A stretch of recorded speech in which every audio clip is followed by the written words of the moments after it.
السلام عليكم مشاهدينا الكرام، اسعد الله اوقاتكم بكل خير ومرحبا بكم في حلقه اليوم اللي غنتكلموا فيها ان شاء الله على مباراه اللي جرات بين فريق الشباب محمديه وفريق الجيش الملكي، وعرفت فوز هذا الاخير بحصه كبيره وثقيله على فريق ابناء فضاله، والنتيجه 5-0 برسم الجوله الاولى من الدوري الاحترافي.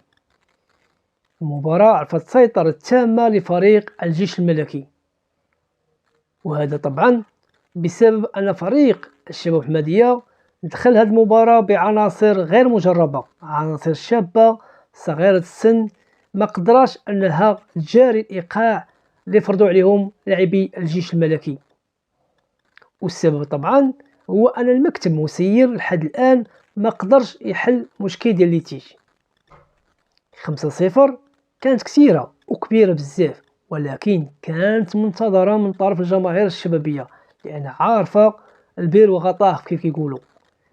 هزيمة اليوم كتأكد بأن فريق شباب محمدية في مرحلة صعبة وعليه أنه يحل المشاكل ديالو قبل فوات الأوان.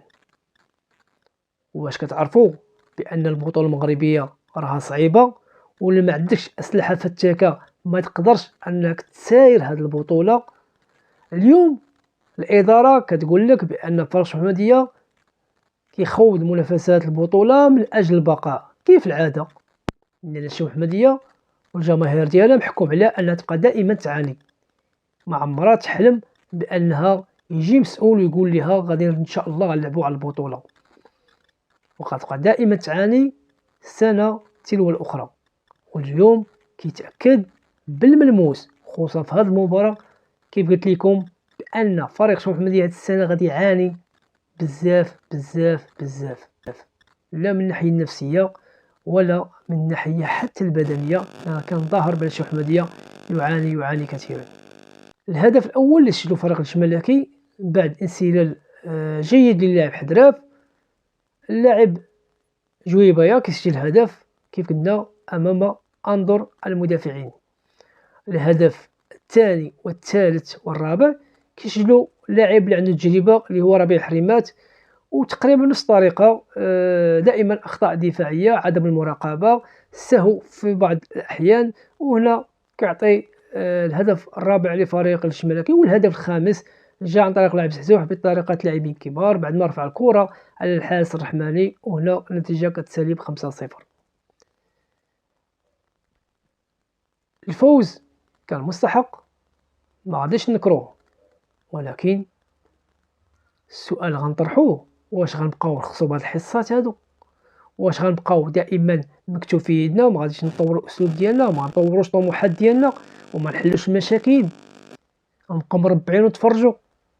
راه هادشي اللي عطا الله. هاد الوليدات الله يحسن عوانهم، راه ما يقدرش يعطوك حتى ماشي اللي عندهم دابا، لان اللاعبين محتاجين اللي يدعمهم واللي يعاونهم لا ماديا ولا معنويا، وكذلك جلب العناصر اللي عندها تجربه اللي قاده انها ترفع الايقاع وتهبط الايقاع كيف يحب المدرب وكيف يحب الجمهور.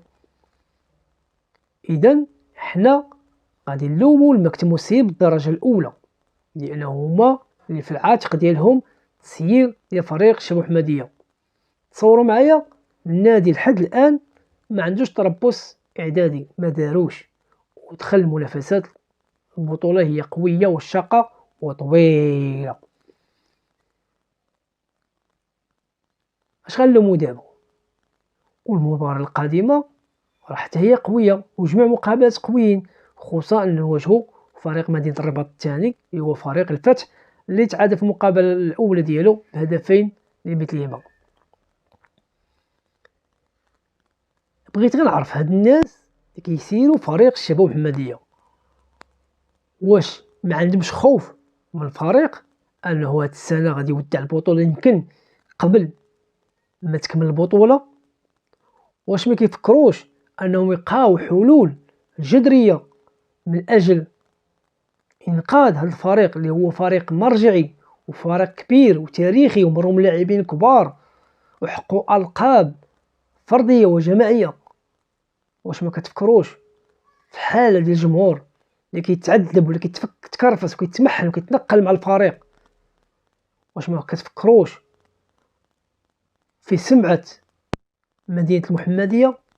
كلشي كيتعذب في هاد الفرقة، لا اللاعبين لا الأطر لا الجمهور. ما فهمناش فين بغيتو توصلوا فريق الشباب المحمدية، فين بغيتو تحطوا الشباب المحمدية؟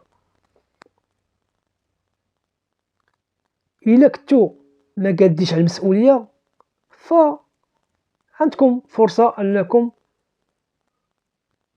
تعطيوها الناس اللي يستاهلوا ويقدروا انهم يخرجوا الفريق من الازمة ديالو، وغادي تكون شجاعة من عندكم انكم قدرتوا على الاقل تهزوا الفريق وتحطوه لواحد السيد اللي قاد او يقدر انه يخرجوا للبر الامان، وهذا الشيء كله غتحسب لكم.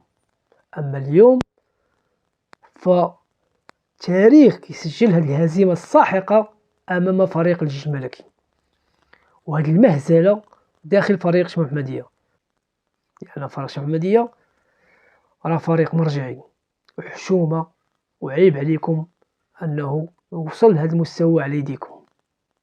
الى هنا نودعكم الى اللقاء في موضوع اخر ان شاء الله.